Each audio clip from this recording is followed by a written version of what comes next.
հայրենակիցներ, սիրելի սևանցիներ, բարև ձեզ։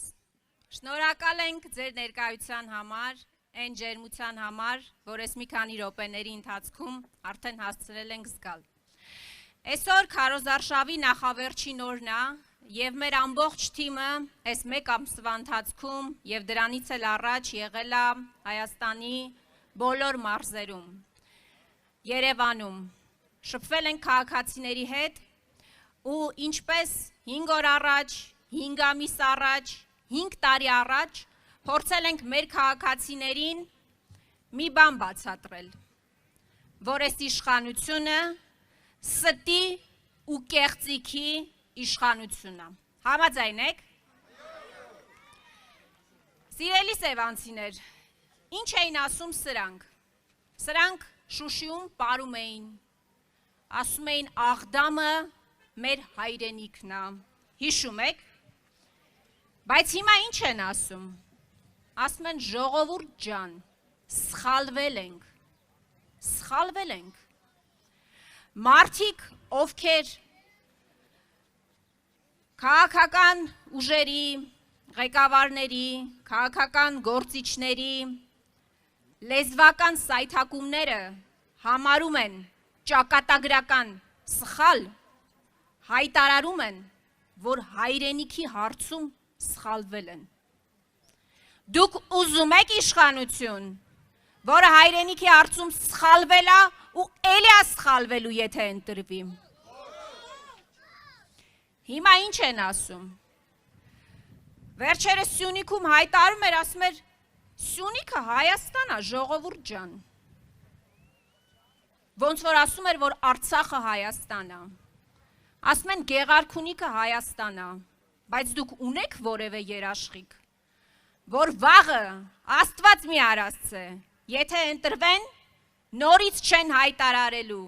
որ Գեղարքունիքի հարցում էլ են սխալվել, Սյունիքի հարցում էլ են սխալվել, то Երևանի հարցում էլ են սխալվել, դուք նման երաշխիք ունեք, բայց մենք ասում ենք, Սևանը գյոյչա չի դառնալու, Երևանը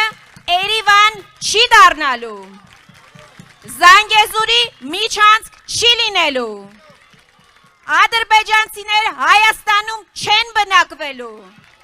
Ռամիլ Սաֆարովների երեխաները մեր երեխաների հետ դպրոց չեն գնալու։ Ժողովուրդ ջան,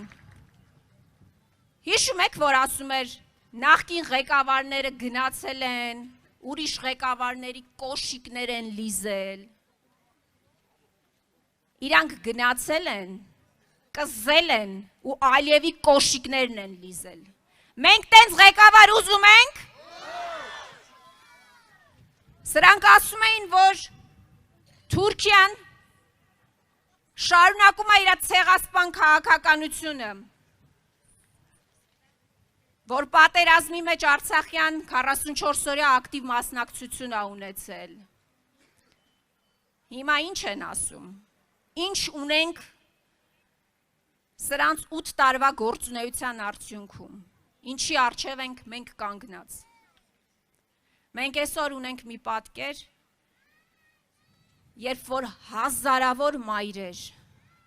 Եռաբլուրում գրկում են իրենց որդիների սառը շիրիմները, իսկ իրենք նույն ջերմությամբ գրկում են Էրդողանի գիրքը։ Մենք տենց իշխանություն ուզում ենք։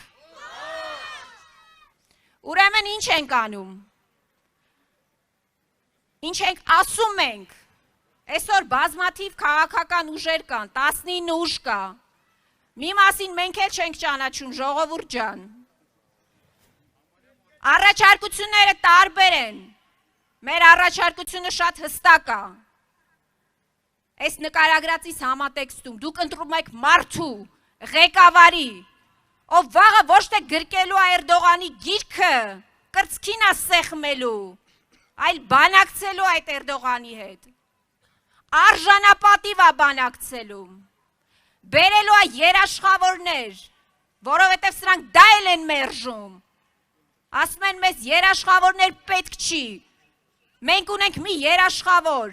դա Ադրբեջանն է, դա Թուրքիան է։ Ես ձեզ հարց եմ տալիս, քեզ սպանողը կարող է քեզ կյանք պարգևի, Թուրքիան ու Ադրբեջանը կարող են մեզ երաշխավոր լինել։ Ուրեմն մերժում ենք այս իշխանություններին։ Հունիսի 7-ին ընտրում ենք Հայաստան դաշինքին, առաջնորդի, ով 10 տարի ապահովել է խաղաղ, անվտանգ, բարեկեցիկ, արժանապատիվ Հայաստանի Հանրապետություն ու ապահովել այդ բնակիչների կյանքը ներքին անվտանգությամբ եւ արտաքին ամուր սահմաններով։ Դուք մի բան պետք է պատկերացնեք, ես դա միշտ ասում եմ։ Հունիսի 7-ին դուք ընտրելու եք մարդու, ով գնալու է Ալիևի հետ, խոսա, բանակցի, առաջ տանի հայ ժողովրդի շահերը ու ոչ թե զբաղված լինի բացառապես իր աթոռի պաշտպանությամբ ու պահպանությամբ։ Ու այդ մարդը Ռոբերտ Քոչարյանն է։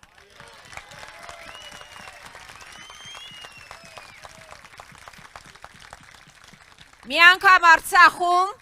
մի անգամ Հայաստանում, ևս մի անգամ Հայաստանում։ Հունիսի 7-ին, համար 17-ին, հունիսի 7-ին, համար 17-ին։ Շնորհակալ եմ։